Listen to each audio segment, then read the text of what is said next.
Olá, meu nome é Thiago Souza e eu venho no meu TFC, conclusão de curso de psicanálise, através da UEG, na pessoa do Dr. Fábio Radassan. Quero agradecer aqui a oportunidade, o privilégio de ter aprendido, de ter adquirido bastante conhecimento através dessa instituição, e eu quero compartilhar com vocês sobre ansiedade e doenças psicossomáticas. Como que isso na nossa sociedade tem reverberado, tem crescido e como que nós conseguimos aplacar isso dentro do consultório ou com as pessoas que nós temos contato que vêm até nós para ter um tratamento sobre a ansiedade. Antes de mais nada, a ansiedade, psicanaliticamente falando, ela é um medo exacerbado de algo que nós não conhecemos. Lacan fala sobre aquilo que é simbólico, real e imaginário. Nem sempre aquilo que é real vai ser o simbolizado e tampouco vai ser o imaginário.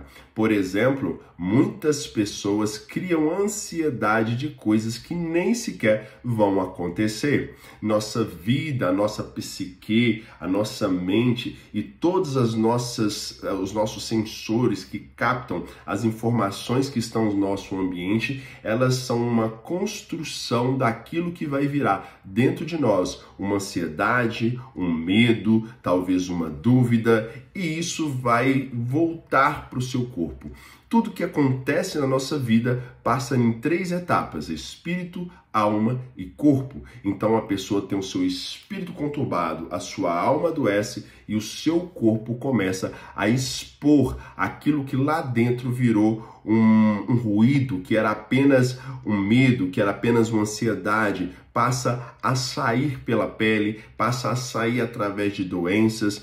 Inclusive, as doenças almáticas, psicossomáticas, são resultados de coisas mal resolvidas, são resultados de problemas que ficaram sem soluções, indagações sem respostas, e aquilo que não foi resolvido dentro da pessoa passa a ser uma bomba, passa a ser uma bola de neve que vai rodando, crescendo, e quando a pessoa assusta, ela está com manchas na pele, ela está tendo problemas de ereção, problemas com alimentação, problema com o intestino irritado, alergias de alimentação, porque são todas respostas àquilo que está dentro da pessoa, que a cabeça dela não conseguiu absorver, que a alma dela ficou contrita, aflita e apertada, e ela não se viu na possibilidade de externar aquilo que estava dentro dela. Nós chamamos da cura pela fala. Quando você começa a falar aquilo que está dentro de você, você começa a se limpar, porque a construção da psique, ela acontece quando um pensamento entra na sua cabeça e você não se dá conta daquele pensamento e você não questiona aquele pensamento, e aquele pensamento passa a virar um imaginário na sua mente, e esse imaginário vai sair do que é real. Vou dar um exemplo bem clássico para você. O que é real? Real é uma estante cheia de livros. O que é simbólico? É eu disser se aquela estante está completa ou se ela está incompleta. Então, se eu tirei um livro dessa estante, ela está incompleta ou ela está completa? A resposta pode ser sim, pode ser não. No real, ela é só uma estante. É só uma estante cheia de livros. No simbólico, eu estou contando quantos livros, eu estou enumerando quantos livros. E no imaginário, é o que eu desejo que aquela estante esteja. Eu desejo que ela esteja completa, eu desejo que ela esteja bonita e nada faltoso, segundo aquilo que eu acredito. Então, o real, o simbólico e o imaginário, se não for bem entendido, vira uma ansiedade desacerbada.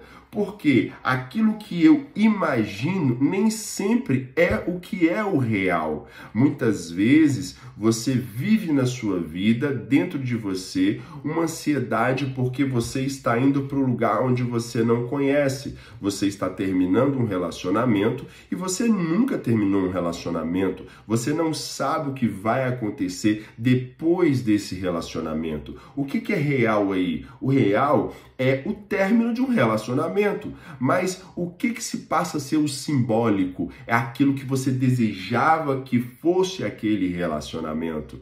E o imaginário é aquilo que você pensa que vai acontecer mediante aquela ruptura. E aí a ansiedade, ela entra, você começa a ter medo do medo e aquilo te paralisa, aquilo te adoece. Muitas pessoas que não entendem, não conseguem ver ou ter uma clareza melhor sobre isso, começam a procurar um médico, porque ele fica preocupado, porque ele apareceu uma mancha na pele, porque ele não consegue defecar, ele não consegue ir ao banheiro, ele não consegue ter a sua ereção, ele não consegue ter aquela resposta àquela alimentação. Poxa, eu estou me alimentando, mas meu corpo não está sendo nutrido. E muitas das vezes isso não são doenças, como a gente normalmente já pensa em câncer, já pensamos em doenças um pouco mais graves que vão tirar a nossa vida.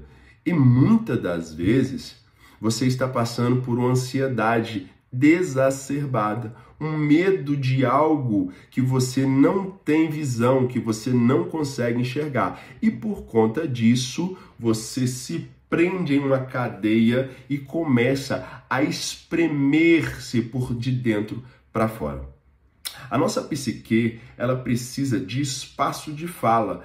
Você precisa de um lugar onde você expõe os seus medos, onde você expõe aquela ansiedade, que muitas das vezes não vai se transformar em uma realidade. Então, as pessoas, elas entram em estado de ansiedade por focar naquilo que elas não têm o controle da situação. Lacan fala muito sobre o olhar do outro que é massacrante, aquele olhar que te oprime, que te esmaga e te coloca numa posição onde você não quer estar. Mas por que aquele olhar me oprime tanto? Por que o outro, a opinião dele e as coisas que ele pensa a meu respeito me machucam tanto e eu fico ali oprimido, talvez eu fico ansioso e eu fico num estágio onde o meu corpo começa a jogar para fora toda essa opressão que está dentro dela.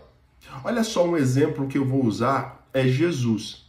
Jesus, quando ele desce na terra e ele vem passando os processos para ele ir para a cruz, ele sabia para onde ele estava indo, ele sabia a tormenta que seria a cruz, o tanto que ele sofreria, ele sabia tudo que ia passar ali, a dor, e por isso ele entra em agonia de sangue.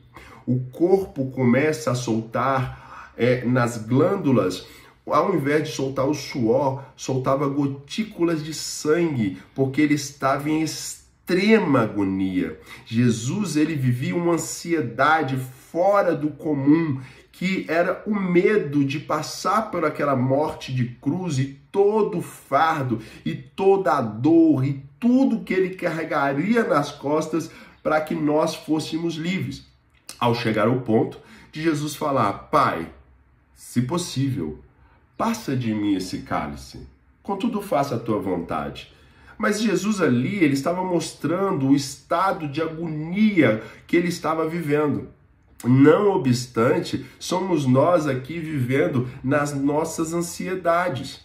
Muitas vezes você vai procurar um trabalho e fica ansioso em saber se vai ter uma resposta positiva ou uma resposta negativa. Se nós focarmos naquilo que nós temos controle, o que é o nosso controle? É a nossa preparação, é a nossa tranquilidade, a nossa meditação, é você conhecer o seu eu, é você se internalizar naquilo que você é.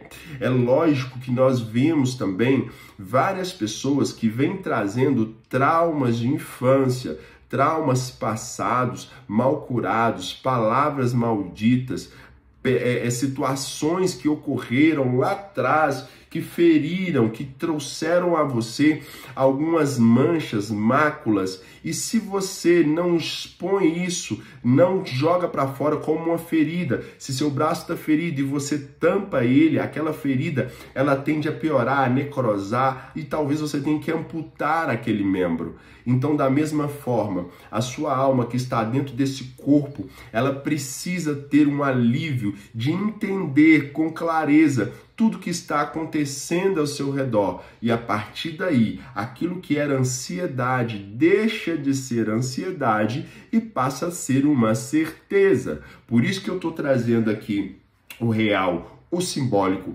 e o imaginário, para você entender que a ansiedade, ela não é o que é real. A ansiedade, ela não está no primeiro estágio, ela está lá no último estágio, no que é imaginário. Talvez você, no seu dia a dia, viva vários momentos ou picos de ansiedade. É bem comum, se você vai ganhar um dinheiro, se você vai ganhar um prêmio e você está prestes a receber, a ser reconhecido, vai te gerar uma ansiedade. Mas essa ansiedade não te causa mal. O que causa mal é quando você começa a pensar, será que eu vou receber mesmo? Será que isso é verdade? Ai, mas e se for golpe? E aí você entra no imaginário. Aí você entra lá na ponta. O que é real? Real é aquilo que você realmente vai receber. E o que é imaginário? É o que você cria mediante ao que você vai receber. Então, a ansiedade é uma construção mediante a absorção dos ambientes onde você anda, convive, frequenta. Então eu costumo dizer que nós temos 5 pontos de recepção, que é o tato, olfato, paladar, visão e audição. Através desses 5 receptores, você entende o mundo à sua volta e você passa a entender você mesmo, porque as informações que você absorve vai passar por um filtro e esse filtro vai jogar para a sua alma. Então, quando você recepciona uma informação, não filtra essa informação e joga para dentro de você, automaticamente a ansiedade vai começar a nascer. Nós vemos pessoas ansiosas porque elas têm problemas mal resolvidos. Quando eu olho Lacan falando do olhar do outro, eu vejo como nós mesmos pegamos a informação que está chegando através de nós, porque se você sabe que alguém te olha, que alguém te julga, que alguém está te observando, é porque você se atentou a isso. E quando você busca essa informação e joga dentro de você o seu eu, aquilo que está dentro de você, começa a fermentar e a produzir um conteúdo.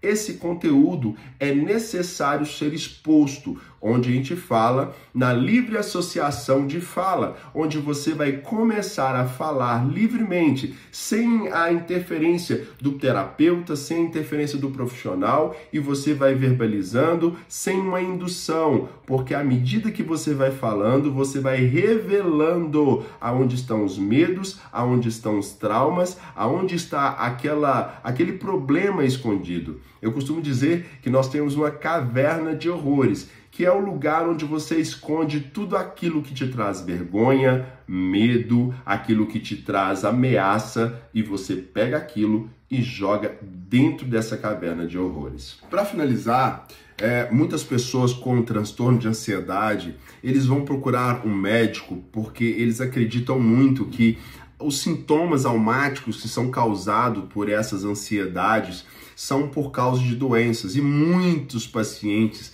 saem passando de médico em médico, porque muitas vezes ele chega no médico e não se encontra nada no seu corpo que possa ser científico, que possa ter um tratamento com um medicamento, e possivelmente é algo da mente, é algo da alma, e essa pessoa precisa passar por um processo terapêutico. Eu quero falar para você a necessidade que nós, como seres humanos, temos de sermos ouvidos, de termos o nosso lugar de fala. Eu quero até te encorajar a você a não deixar com que o acúmulo de situações mal resolvidas gere essa ansiedade exacerbada e que você passe a literalmente a focar naquilo que você tem controle. Muitas vezes o paciente chega até nós com uma bomba na mão, preocupado com os seus cabelos em pé. E quando você senta para ouvir melhor sobre tudo que aconteceu, tá faltando um perdão,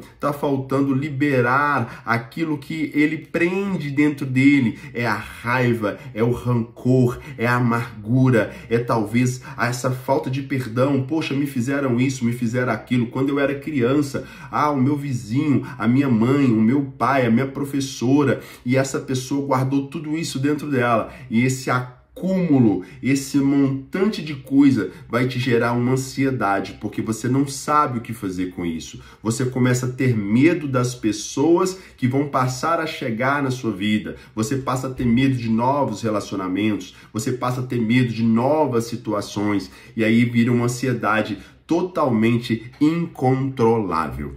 Então, a ansiedade é um sistema que vai estar na mente de cada um, que pode ser tratada através de uma fala livre, através de um acompanhamento, de uma liberação de perdão, de um controle daquilo que está sobre as suas mãos, não sobre aquilo que está sobre o outro. Eu quero agradecer aqui a minha fala, quero agradecer ao professor Hadassan, eu quero agradecer a toda a turma, agradecer a oportunidade de aprender com vocês e de poder expor aqui sobre ansiedade, sobre doença psicossomática e como a psicanálise olha isso e como o tratamento disso é simples, eficaz e com certeza muda a vida da pessoa que está precisando ser liberta da ansiedade. Muito obrigado.